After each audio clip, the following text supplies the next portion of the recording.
Chapter 3. October 1652.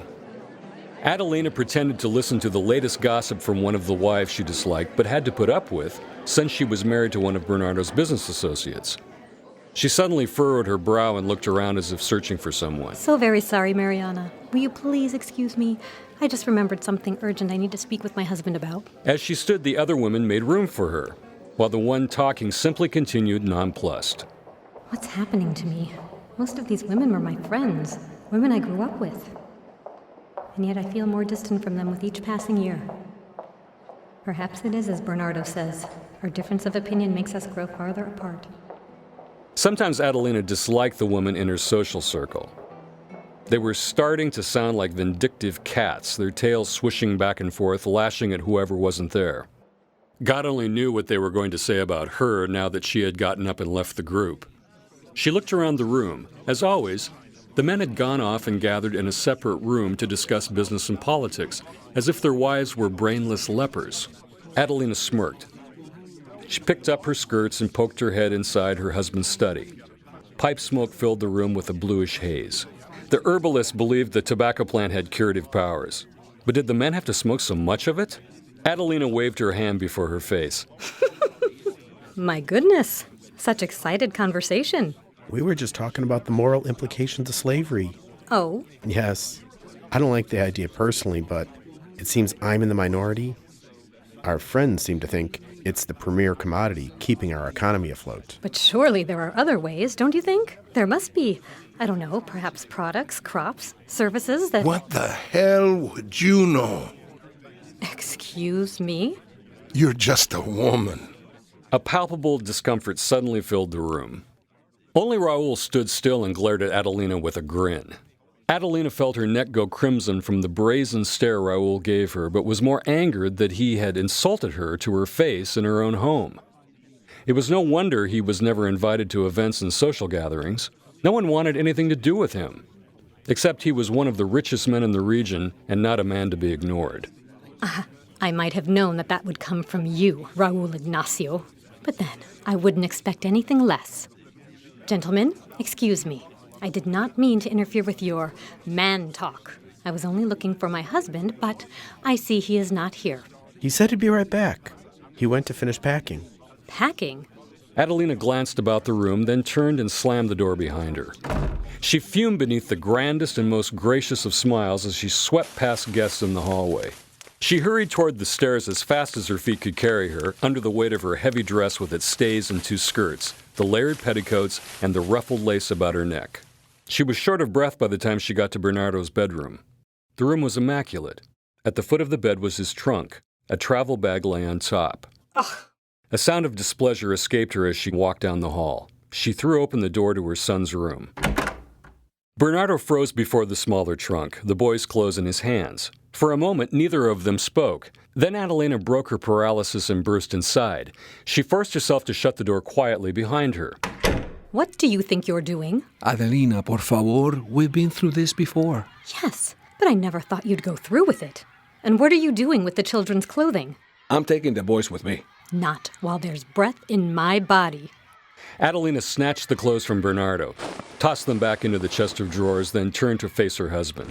They're just children, Bernardo, not explorers in the New World. You can't take them with you. I can't believe you would do this behind my back without discussing it with me first. Behind your back, Adelina? How can you say that? We talked about this. At least I tried to. But every time I broached the subject, you never wanted to listen. You know how I feel about slavery, Bernardo. Why would you even think of going on this horrible venture, and with such a despicable man as Raul? Come now, Adelina. He's not as bad as all that. Have you now become his defender?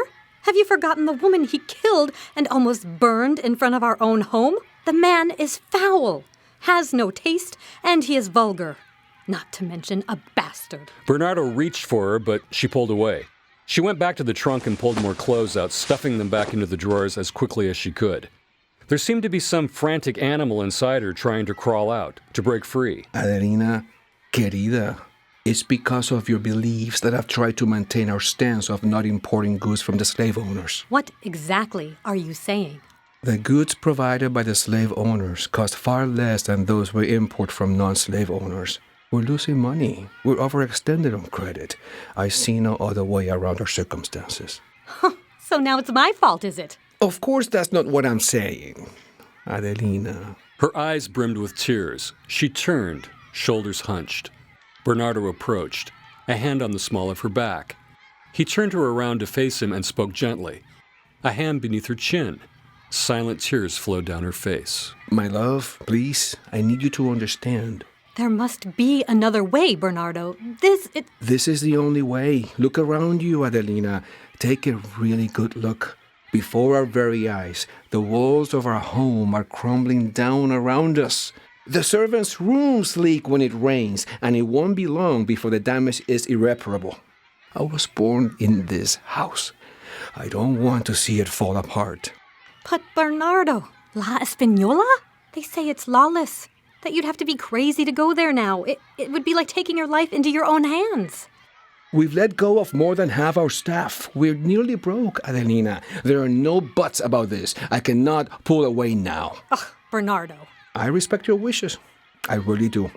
I understand how you feel, but we simply cannot compete. All the discussions I've had with other merchants, it all leads back to this. And I promise you, I will not be cruel to those poor creatures. Adelina took a deep breath and let it out slowly. Outside, she could hear the children shrieking with laughter. She dropped the clothes in her arms and stepped over them as she made her way toward the open window. She looked down into the courtyard at the long table in the center covered with colorful cloths, at the once large cake that was now all but devoured. The old servants struggled to rein in so many children and keep them from running wild. It had been so long since they'd thrown a party. They rarely had people over anymore, in part to save money, in part to keep Arbol from view. You can't take the children. You just can't. Adelina. Bernardo came up behind her, placed his hands on her shoulders. She shrugged them off, then turned and looked up at Bernardo. For the briefest of moments, she felt detached, almost as if she didn't know him, as if her husband, the father of her twins, were no more than a stranger she had just met. I don't know why you must involve the children. She stepped away and picked up the clothes. She folded them carefully, placed them gently into the chest. They're coming with me because I must interest them now, while they're still young. One day, they will inherit Casa Rodrigo. They will inherit this house, the new land on La Española. I want them to know how to manage and run the plantation, the fields and crops, the slaves. Do you want them to go hungry? Adelina lowered her head, conflicted.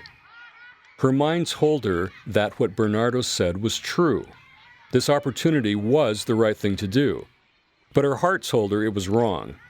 And to take the children, to teach them such a horrible thing as keeping another human being enchained. I feel like you're taking them away from me. But I'm not. Bernardo rushed to Adelina's side. Cariño, it's only for 6 months. Well, maybe a little more.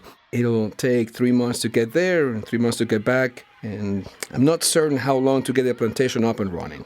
And of course, we don't want to chance sailing during hurricane season. A year then. More than less. It might as well be forever. Adelina sat at the edge of one of the beds.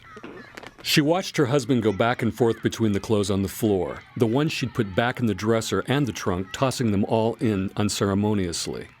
Bernardo closed the trunk, locked it, then walked over and sat beside her. Promise me one thing. Anything. Promise me you'll be fair, that you'll make sure our children won't turn into that horrible man. I will do everything within my power. Bernardo closed a hand over hers. Remember when we were younger, before the children came? Life seemed so much simpler then. When did it become so adult? Times are changing, Adelina. We must change along with them, or we shall surely fail our children. Well, at least Arbol will remain here with me. He's not my son, but I suppose that's some consolation. Bernardo stiffened. Adelina pulled her hand away. What?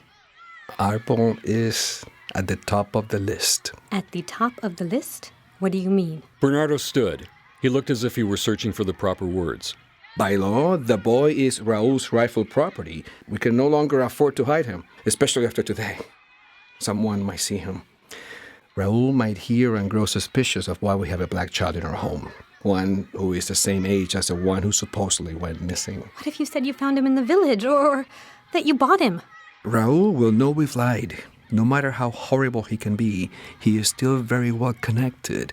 Besides, in business, it's a good practice to remain close to those you consider your enemies. Keeps you informed. What are you going to do with Arbol? I plan to hide him in the one place Raul would never think to look.